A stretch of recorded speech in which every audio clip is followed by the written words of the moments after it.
Okay, so we're continuing with Derech HaShem. So last time we completed the first chapter of the first part, which was titled B'Boirei Barach, right, regarding the Creator. Correct? Mm-hmm. So last time we needed to learn 6 elements, 6 fundamental elements about God. Right? Right? Mm-hmm. Number 1, that He exists. Mm-hmm. Number 2, that He is perfect. Mm-hmm. Number 3, that His existence is imperative. It has to be. Number 3, that His existence is not dependent on any other. What is it, number 3? Number 4, His existence is not dependent on anything outside of Him. Mm-hmm. And His simplicity and His unity. Right? And by simplicity we mean unchanging oneness, indivisible, unchanging oneness. Okay? Mm-hmm. So those are the things. We had some unresolved questions, and to me they're still unresolved. Why these particular 6 things that it is important to know, right? But generally, right, so now, so the next chapter, so Perek Sheni, which is we're starting today, is titled B'Tachlis Habriya. So again, so he's continuing in his systematic approach, right? Meaning a person wakes up, looks around, and says, okay, I think, therefore I am. Here, okay, I exist. Okay? The next thing I got this tradition, I mean, we're already not starting from scratch like Avraham Avinu. We are starting from somewhere in the middle of this enterprise where, okay, we also believe God exists. Okay? So I got me, I got God, right? So I know I exist and I know God exists. That's where we're up to now. So why do I exist? That's my next question, right? So this is a very systematic approach. So why do I exist? Why is there creation? Why is there something instead of nothing? That's the big question. And I mean, again, we're so used to it, but it boggles the mind. It boggles the mind if we think about it. I mean, our existence is so. I mean, it's weird beyond weird. It makes no sense. You open your eyes.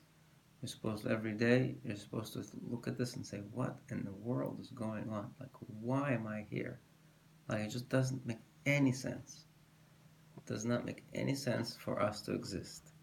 There's no reason for it. Nothing compels it. Whether you put God into this picture, whether you take God out of this picture, it does not make any difference. The fact of our existence should automatically make all other questions, in a certain sense, useless. All of our other questions don't matter. How we're going to live the next day, or how we're going to make an extra dollar the next day, or, what's going to happen. I mean, all those questions are cute and interesting and important in our little world, but the fact that this little world even exists is beyond comprehensible. Okay? So again, so that's number 1. Number 2 is we have to understand that in this book, right, Derech Hashem's purpose is not to give us the full depth interpretation of the why, right? This book is the map of Judaism, so to speak, right? It's the outline of the entire puzzle. It's there, right? So this way like he said, where each thing fits onto this map. Right, you get the general structure. He doesn't necessarily dwell into each reason for why this has to be so. He just tells you how it is and puts it in perspective. Okay, so with that introduction, let's see. So B'Tachlis Habriya, right? So the purpose of creation. The purpose of creation. So let's see. Hine, behold, Hatachlis Habriya, the purpose, or the end, or the goal, Babriya, in the creation.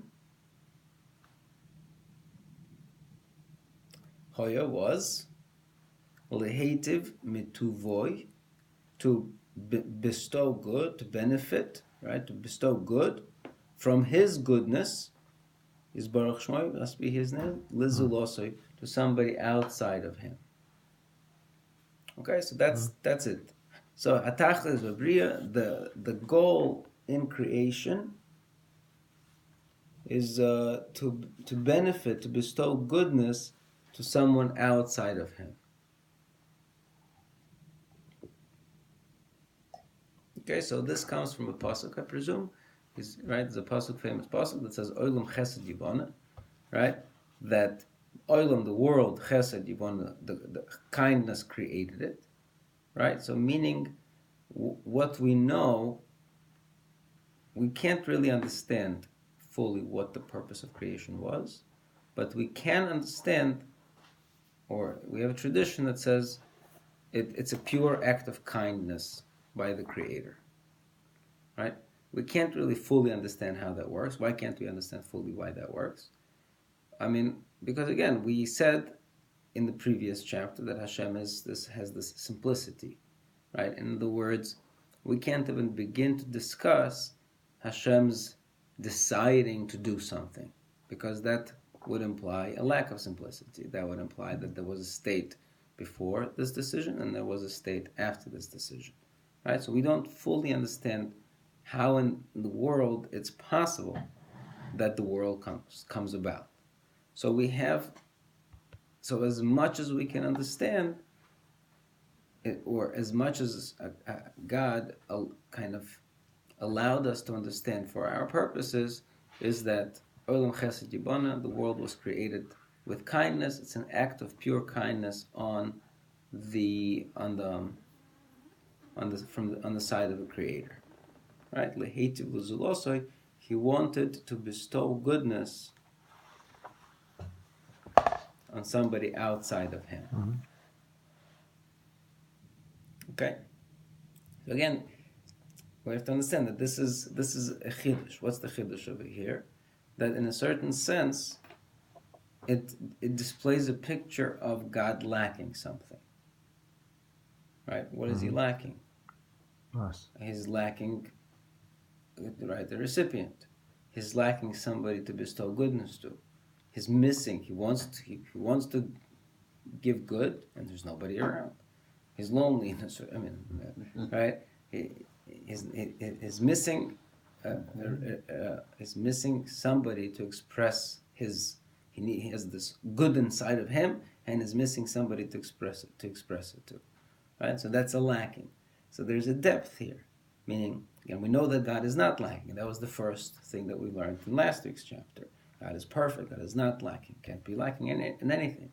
So this is where the idea that kind of God was mitzamtzim, right? He minimized his essence in order to achieve this thing, right? He allowed himself to be lacking, quote unquote, in order to create this creation.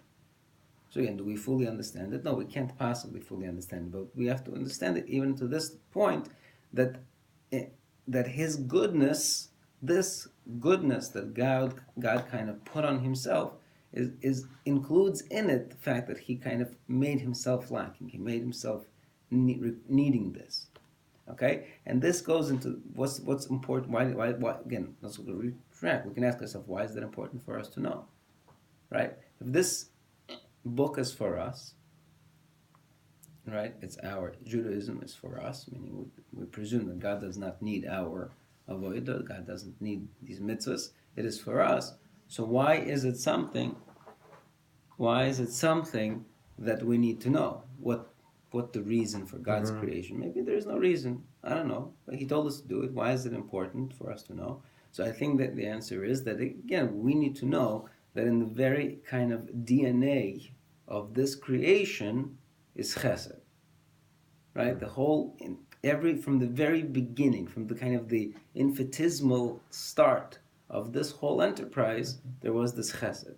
And so if we want to kind of go with the flow of this thing, we need to know that it started with chesed, and it's our job to perpetuate this chesed, which is also why the first of our forefathers is going to be a forefather of chesed. It wasn't going to be some forefather of Torah. It wasn't going to be some forefather of judgment. It's the forefather of Chesed who starts off this whole, the creation of Judaism, of the Jewish nation, I mean. Okay? All right, so let's see a little more. So, so the purpose of creation, in the creation, is the purpose in the creation. The purpose in the creation was that God wanted to bestow goodness to somebody outside of Him, from His good to somebody outside. V'hinei tira. Now you'll see, ki hu levado yizbarach shmoi hashlemus ha'amiti. Right? We already said that He's the only one who is of true perfection. Okay? So what does true perfection mean? Hamishoylel mikol hachesronos. That He's free. Mishoylel means like He's absent. Mikol hachesronos, of any insufficiency, of any lacking.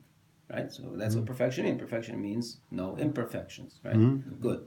Ve'ein shleimus acher kamoy klal. And there is no other perfection besides Him at all. Right? Meaning, again, he's going to elaborate. V'nimtza, so it will come out. Shekol shleimus sheyidumeh, that any perfection that we can possibly imagine, chutz mishleimusoi, that is not exactly His perfection, Zbarach Shmoy, hine and shleimus amiti, cannot by definition be a true perfection. Right? You can imagine the most perfect thing you could possibly imagine, by definition, cannot be perfection. Okay? Why can't it be perfection? Because the only perfection that can be perfection is God's perfection. So why do we call it perfection? And we say, oh, that was perfect. Right? We use that word. We use the word perfect. So he says, Ele yikore shleimus, we call something, give it a title of perfection, be'erech el inyan choser mimenu, in comparison to other things that are much more deficient than this particular thing. Right? When we say, wow, that was perfect, meaning we're saying, well, in comparison to other possibilities, that was, perfect. Okay? Ach ashleimus behechlet, however, true absolute shleimus, right? True absolute perfection, eina elo shleimus yizbarach shmoy, is only the perfection of God, blessed be His name. So far so good? So God's perfection is perfect. Good. That's that. So what does that mean? That means he's incorporating that if we are in the first line said that there's this goodness, right? We're making again a few assumptions here. We're making an assumption that the quality of good, of being good, is an element of perfection. Okay, that's an assumption. Okay, that means it's not a far-fetched assumption, but it's an assumption. Okay, for us humans, it's a fair assumption that being good is a quality of perfection. And so since God is absolute perfection, so therefore His good is also going to be absolute good. Follows, right? 2 + 2 = 4. Let's keep going. Valkain, therefore, so therefore, since God now desired, He placed this desire upon Him to bestow good onto somebody outside of Him.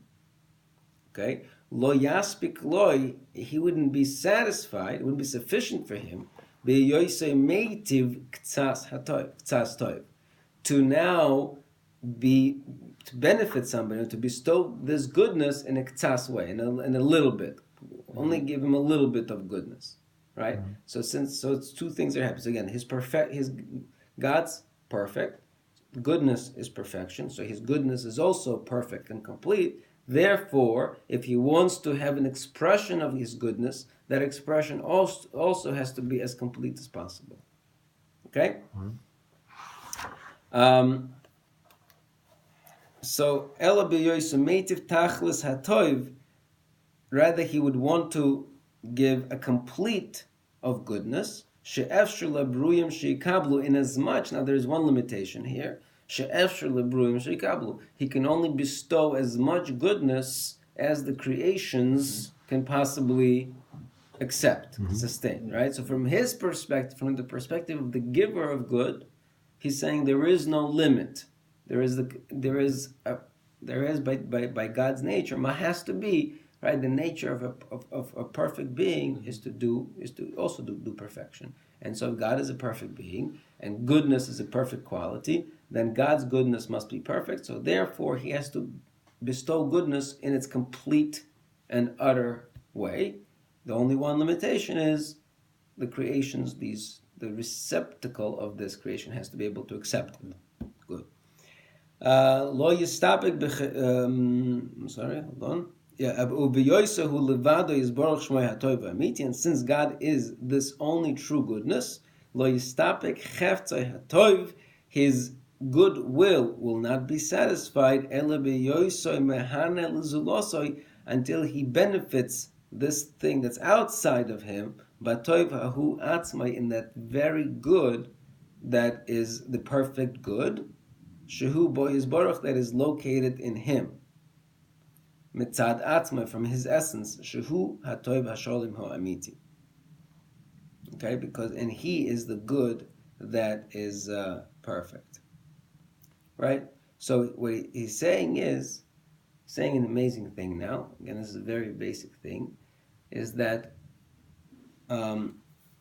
right, what's the biggest good? So now, again, step by step. God is good, step 1. Good is perfection, step 2. God is perfect good, step 3. Perfect good wants to give over the perfect good, step 4, right? So how can possibly God give the most perfect good? What can he give that is going to be the absolutely most perfect good? What is this good that God can give that will be the most perfect good? The answer is he can only give himself. Yeah. Okay. Right. The ultimate good is God. So he is going to give himself. Okay? Mm-hmm. So, V'hinei mitzad acher, right? V'hinei mitzad acher, hatov hazeh I efsher sheyimotzei elaboy. So from another perspective, this good can only be found in him.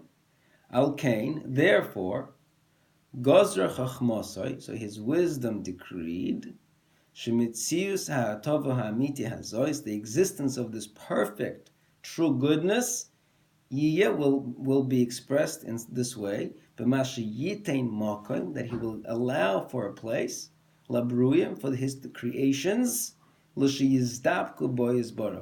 attach themselves to him.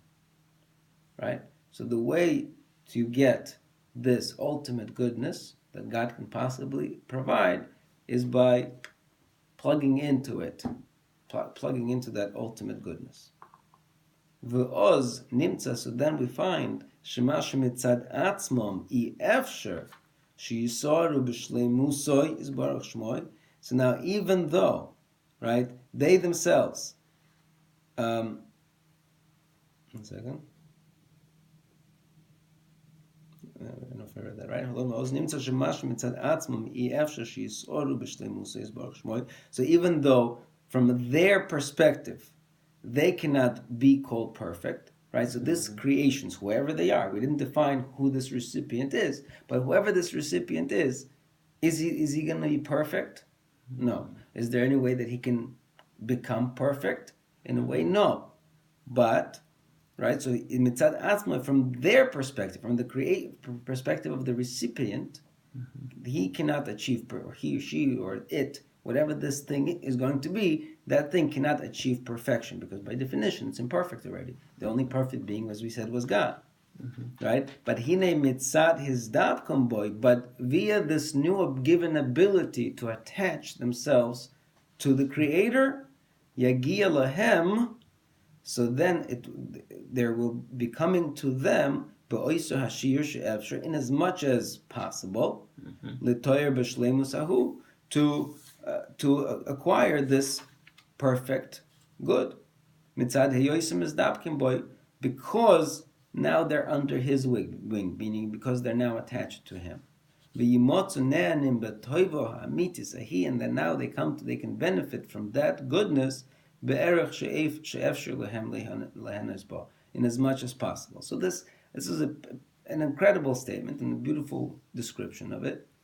right? It kind of now puts the whole picture of God's service into perspective, right? What's the purpose of this whole thing? Against betachlis v'briya, what's the purpose of this whole creation? The purpose of this whole creation is so God created something outside of him in order to allow that thing that's outside of him to kind of reattach itself back to him. So he created a recipient of his own self, right? So he gave this recipient the ability to achieve, to accept the most perfect perfection possible, right? By allowing this recipient to be connected to, not dveikus, to be like intimately connected with God, right? Which is, again, if we fast forward a little bit, right? If we fast forward to the Beis Hamikdash, right? What's in the center of that Beis Hamikdash? In the center of that Beis Hamikdash is the Aron Kodesh. What's on top of the Aron Kodesh? You have the Kruvim, right? And the Kruvim is this, again, this relationship, this connection between God and his people, right? So that is essentially the picture of creation, right? There is the creator, and then there is the recipient of the, right, the giver and the receiver, right? Good. So now it comes out that the intention in the creation that God created, livroi, is to create somebody, somebody who will come and enjoy and benefit, betuvoi is baruch shmoi, from God's goodness, in that way which is most possible for it. Okay, so that's point 1. That's chapter 2, letter 1. Okay, that tells us about sets up that fabric, that DNA of the entire enterprise. Okay, now the second point. Let's begin the second point. What time is it? Okay, just a few more minutes. Let's just begin this. I'm sorry for the shortened. Okay, base. V'ulam gozer chachmasai. Now, however, his wisdom decreed, Sheliyos hatov sholim. So again, in order for this good to be perfect, Roi, it is proper, it is fitting, Sheyiyah hanehana boy, that the one who will benefit from it, Baal hatoivahu, should be the master of this good, right? So now this is the second step. Okay, we decided that this recipient is going to receive this perfect good. What is this perfect good? The perfect good is God himself. And I'm going to attach myself to God, and that's the perfect good. But not only that, I want you not to just be a recipient of this good. I want you to be the master of this good. Okay? I want you to be the master. Baal tevahu. Perush. I want you to acquire, you acquire hatoiv be'atzmai by yourself. You will acquire this good by yourself. Okay? Not somebody who will just happen to get this good. Mislava means a company. This good will just be given to him, accompany him. But that's called derech mikra. That's called just a coincidental manner. A coincidental. It's not essential, right? Something that you do not acquire is not part of your essence. It's just, you were walking, you found $5 bill. That's an accident. If I worked for it and I earned that $5 bill, so that's mine. That's property. That's really mine. Okay. So now, okay. So let's see. With Tira, now we should see shezenik k'tzas damus. That this is called also in some manner, k'tzas hit damus, mimicking or being like the Creator, Bashir She'efshar, in as much as possible, El Shleimusa is Baruch Shmoi, to that perfection which is God's. Right? So meaning he's addressing the issue that if in the first part, in the first letter, God is a giver, right? This recipient is the receiver. Right? So this now in the very nature of that relationship, there's something lacking, because because the receiver is not similar to the giver, because the giver is giving and the receiver is receiving. So right there's already a disconnect in the plan. The whole plan is, I'm going to give you the greatest good possible, right? I'm going to give you the greatest good possible. What is the greatest good possible? I'm going to allow you to connect to myself. Now there's a step that is missing. How are you going to connect to me? How are you going to connect to God? You're going to connect to God by mimicking, by copying, by emulating, God, right? That's how you're going to connect to God. You're going to emulate God. Well, you can't emulate God because God is the giver and you're a receiver. You're already on the opposite poles of this enterprise, right? So he's saying, so by allowing you to acquire this good, to make it on your own, to earn it and to acquire it, right? So what you're doing is that is now on some level you're now similar to the Creator. You're not and to the Giver. B'shir she'efshar, in the measure that's possible. El shlemusei is baruch shmoi, to perfection that is God's. Kihine hu is baruch shmoi sholim bi'atzma, because He is perfect in His essence. Right? He wasn't given His perfection. He is just perfect in His essence. Like we said, the thing. Right? And then now maybe we can understand why he mentioned before that his existence does not come outside of him, and his perfection does not come out from any other source besides him. So his perfection is his. So therefore, v'loy b'mikra, and it's not. Did I skip? Yeah, who is baruch shmoi shalom be'atzma? He's perfect in his own right. V'loy b'mikra, and not coincidentally, ela mitzad amitas inyana, rather from his essence, from his true nature, muchruch b'ashlemus. That shlemus, that perfection is essential, is imperative, is part of his absolute existence. And therefore he's free from any lacking. Behechrich, that must be so. And now by definition, there can only be one being that is perfect. So once God is creating another being, so by definition, that other being cannot possibly be perfect.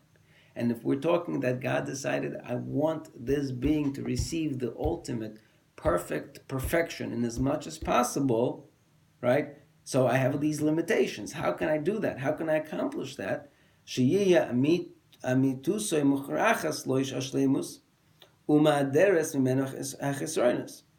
Right? It's impossible that his nature also gives it perfection and also removes from him all of the lackings.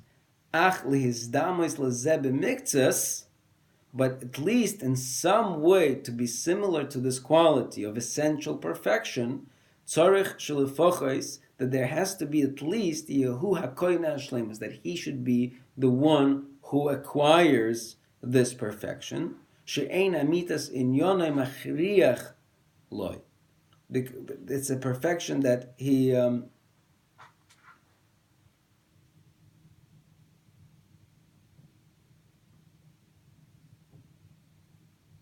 not sure again. I'm not sure.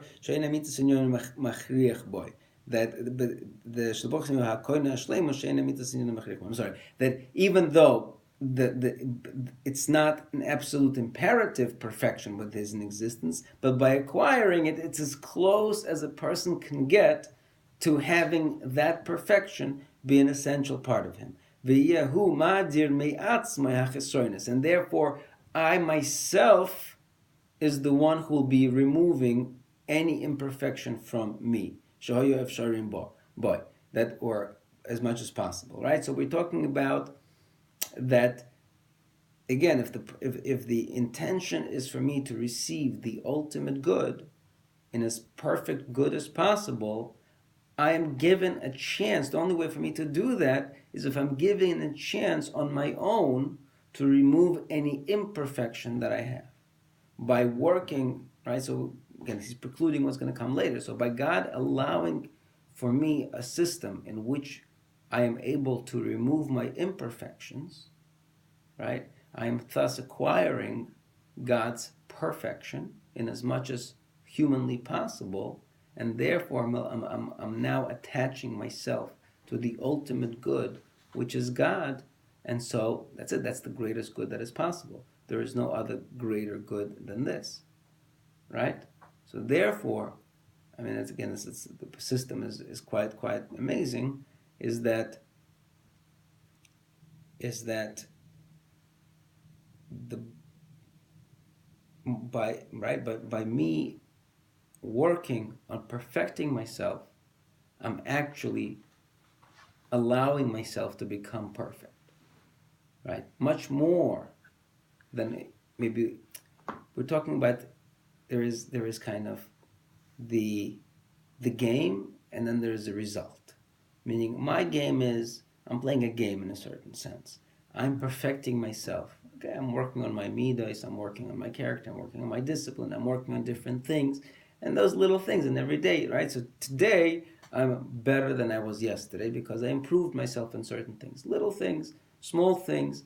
But the very fact that I am working on self-improvement.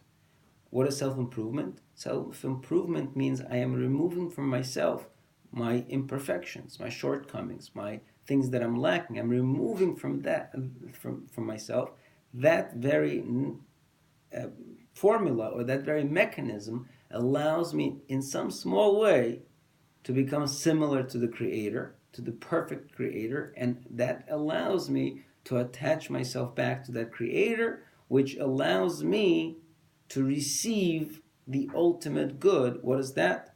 The ultimate good is God. Mm-hmm. So yeah. So anyway, so that's the general gist. Right. So let's just finish this paragraph because that's part of the still letter. Valkain gozer v'sider. So therefore, God decreed and arranged sheyiboru, that there should be created in yonei shleimus, elements of perfection, v'in yonei chisaron, and elements of imperfection, of lacking. Right. So now he's saying, even before this recipient has been created, in the creation that will be created, the stage upon which this recipient will be placed, there has to exist elements of perfection and imperfection, right? So if anger is an element of imperfection, it has to exist. Somebody has to bring anger into existence.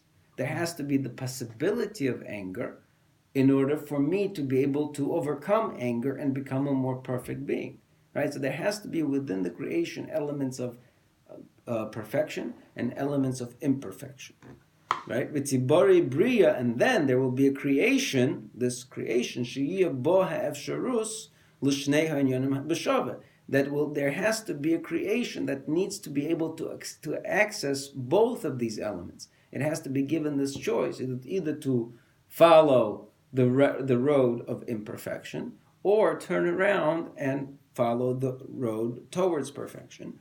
Now furthermore, there has to be given some intermediaries. There has to be a way for this bria, for this creation, the recipient, right? It has to be able to have the ability, right? The emtsoim has to have the ability, shal yodam, through which tikne le'atzmam as a shleimus, it will acquire for itself the shleimus, v'tadir mimeno as a chesoinus, and it will remove from itself any imperfections. V'oz yikore, and then it will be considered shenizdam so, that it became similar b'mashehoyo efsher loy liboyer, in as much as possible to its creator, v'tiya ruya lidovik boy, and then it will be worthy to attach itself to God, v'leihonois b'tuvoy, and then it will be able to kind of bask in the goodness that is God's. Right? So again, in this short time, in this short kind of few lines, basically he explained why there has to be the existence of evil in the world. There has to be an existence of free choice, right? There has to be why the whole enterprise of earning the good and working for it and how it happens, right? Everything is in these short few lines. Now there is a map of this whole enterprise. Okay, let's stop here.